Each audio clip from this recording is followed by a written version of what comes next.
दोस्तों नमस्कार, मैं हूं महावीर जैन। दोस्तों,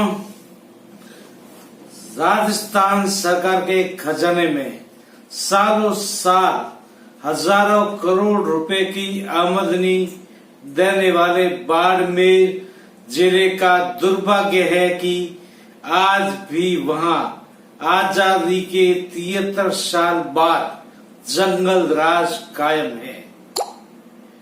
दोस्तों, जंगल राज का मतलब यह है कि बाड़मेर में साधारणतः ऐसे आईएएस अफसरों को डिस्ट्रिक्ट कलेक्टर जैसे अहम पदों पर बिठा दिया जाता है, जो पदोन्नति लेकर सेवानिवृत्ति के कगार पर पहुंचने वाला हो।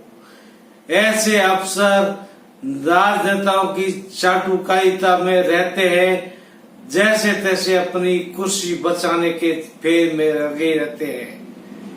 हकीकत में एडमिनिस्ट्रेटिव एक्टिविटीज से उनका कोई सरोकार नहीं होता। करप्शन और जन समस्याएं उनके लिए कोई मायना नहीं रखती। जी हाँ, ऐसा ही सब कुछ हो रहा है अंतर्राष्ट्रीय सीमा से सटे बाड़मेर जिले में।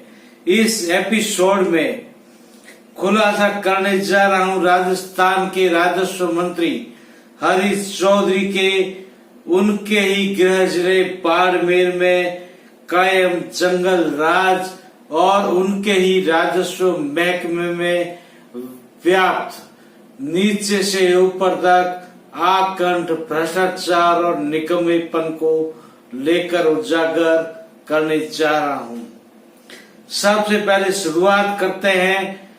इससे पहले मैं आपको बता दूं कि राजस्थान हाई कोर्ट और सुप्रीम कोर्ट ने कई अहम मामलों में यह स्पष्ट निर्देश दे रखे हैं कि गौचर और सरकारी जमीनों पर अतिक्रमण करने वालों को तत्काल बेदखल करें।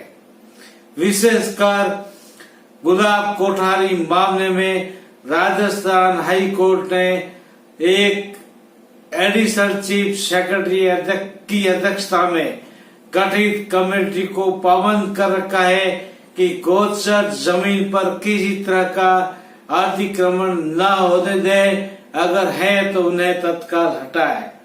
लेकिन सीमावर्ती बाड़मेर जिले की सिर तहसील के हजारों बीघा गोचर जमीन पर दबंगों ने बंदूक और लाठी के बल पर कब्जा कर रखा है।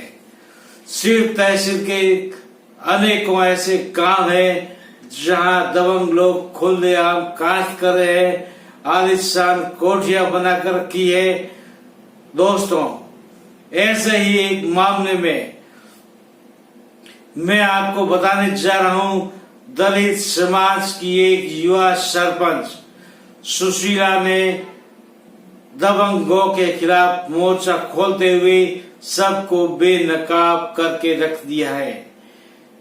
ग्राम पंचायत कुबड़िया की सरपंच सुशीला पढ़ी लिखी है। उसे जो ही ध्यान में आया कि कुबड़िया, गिराब और शास्त्री गांव के आसपास की सैकड़ों बीघा गोचर और पड़त जमीन पर दबंगों ने न केवल कब्जे जमा रखे हैं, बल्कि आलीशान कृषि फार्म हाउस भी खोल रखे हैं। इन जमीनों पर बाकायदा ट्यूबवेल बने हुए हैं, कच्चे पक्के मकान बने हुए हैं। यहाँ तक कि गांव के लोगों ने मनरेगा योजना के तहत बने सड़क मार्ग को बाधित कर उन पर कब्जा कर रखा है, खुलेआम काश्त कर रहे हैं। गांव में पटवारी से लेकर तहसीलदार, आरआई और कलेक्टर, एसडीएम तक चुप है। पूरे मामले को लेकर दलित सरपंच सुशीला ने मोर्चा संभालते हुए राजस्थान के चीफ सेक्रेटरी और बाड़मेर कलेक्टर तथा जोधपुर के डिविजनल कमिश्नर को एक पत्र लिखकर आगाह किया है कि 15 दिन के अंदर अगर गांव के गोचर जमीन को दबंगों से मुक्त नहीं कराया गया तो वह गांव वालों के साथ मुख्यालय पहुंचकर बेमियादी आंदोलन करेगी।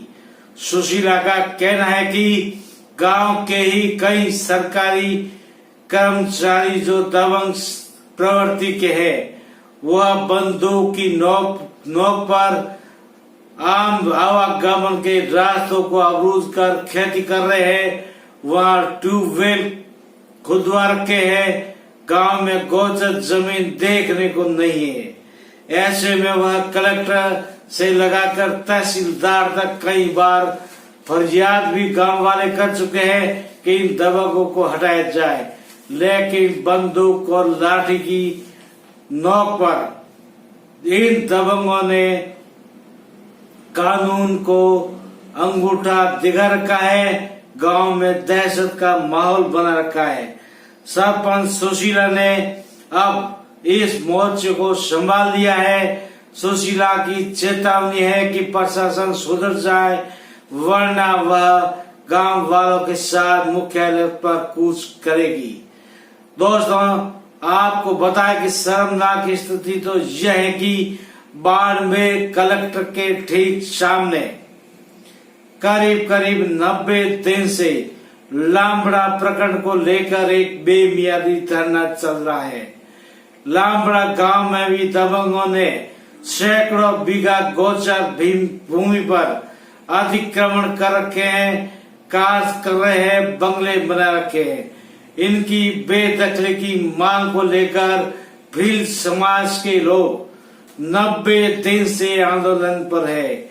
खुद राजस्व मंत्री जानते हैं, बाड़मेर कलेक्टर जानता है, लेकिन ऐसी लाचारी भी क्या जो 90 दिन से इन दबंगों को बेदखल कराने के लिए वह आंदोलन कर रहे हैं। इससे साबित है कि बाड़मेर एडमिनिस्ट्रेशन फेलियर है। वह सब रसूखदारों की चाटुकारिता में लगे हुए हैं, न कि कलेक्ट्री करने में। अगर कलेक्ट्री करते तो यह दबंग गांव में गोचर भूमि जो करोड़ों रुपए की कीमती है, उस पर कब्जा जमाकर ताल ठोकर कास्ट नहीं करते, आलिशान फार्म हाउस नहीं बना पाते, आलिशान कोठियां वहां नहीं बना सकते। दोस्तों, आज के एपिसोड में इतना ही। फिर मिलेंगे नेक्स्ट। आपसे लेते हैं विदा। आपसे रिक्वेस्ट है कि मेरा यूट्यूब चैनल द ब्लास्ट अवश्य ही लाइक, शेयर और सब्सक्राइब करें ताकि मेरा हर नया नोटिफिकेशन आप तक पहुंचता रहे। फिर से नमस्कार।